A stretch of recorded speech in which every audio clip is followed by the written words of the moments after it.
Nous allons parler aujourd'hui du lien entre la planification stratégique et la gestion de la performance. Alors, Samuel, au niveau de la planification stratégique, quels sont les éléments importants à considérer?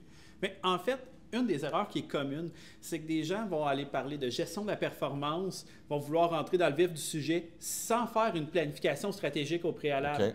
OK. Puis, on ne peut pas les blâmer. Très souvent, on va avoir faussement l'impression que c'est du pelletage de nuages.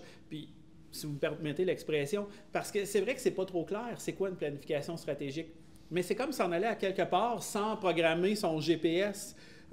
On peut y aller par habitude, mais on n'est pas sûr que c'est le bon chemin, celui qui est le plus optimal. S'il y a de l'obstruction, qu'est-ce qu'on va faire? Donc, on ne le sait pas trop.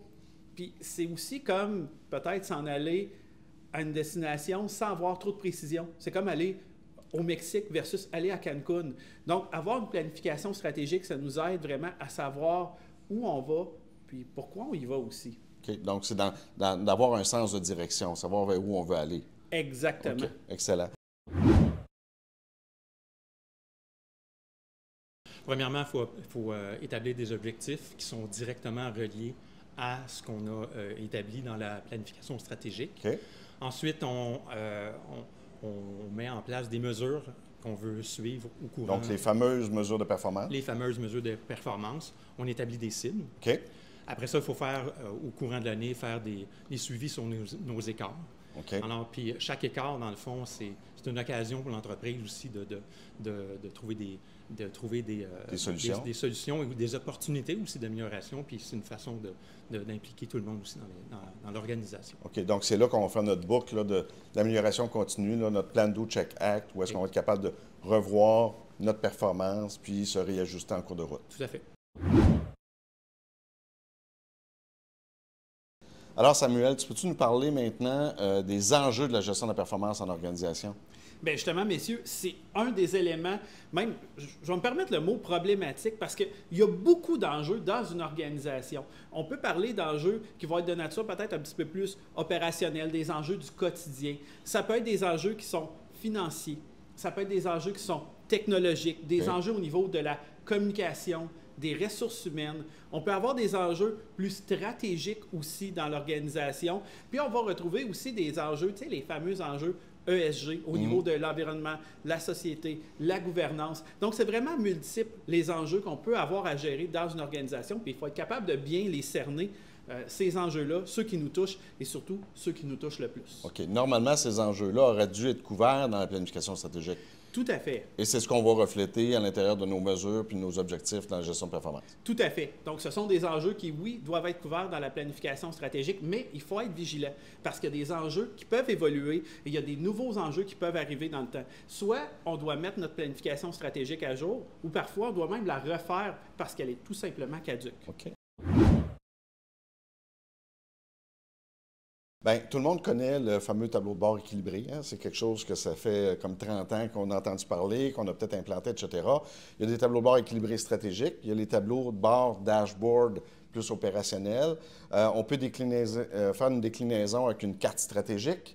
Il y a également toute la panoplie de tableaux de bord qu'on va avoir dans du Power BI. Il y a plusieurs ERP dans lesquels ils ont leur propre tableau de bord. Il y a la gestion de performance au quotidien qu'on va voir dans des environnements un petit peu plus opérationnels avec les tableaux blancs, avec un suivi d'indicateurs, etc. Donc ça, c'est une panoplie d'exemples qui existent, mais il ne faut pas se limiter. Il y en a qui vont le développer dans du Excel, etc. Ce qui est important, je pense, c'est ce que tu as mentionné tantôt, d'avoir des bonnes mesures qui sont reliées avec des bons objectifs, avec des cibles qui sont cohérentes et d'être capable de faire cette boucle d'amélioration-là. Hey, ça, c'est la question. Parce que savoir combien d'indicateurs ça nous prend, c'est toujours quelque chose qui va nous poser problème, qu'on va dire, bien, on va être tenté à en prendre beaucoup, mais les bonnes pratiques, puisque la littérature nous dit, puis tu dois le savoir en pratique, là, un nombre limité d'indicateurs. Habituellement, on dit entre 3 et 7, mais vraiment, l'important, c'est d'avoir un nombre qui est le plus limité et parlant. Combien d'indicateurs de performance chez vous? OK. 4 clés. Il y en a financiers, il y en a qui ne sont pas financiers. Okay. Alors, il y en a un qui est relié au respect des délais des clients. Et il est vraiment essentiel dans notre entreprise. Alors, ce n'est pas financier, mais c'est ça, c'est un clé. Alors, c'est 4.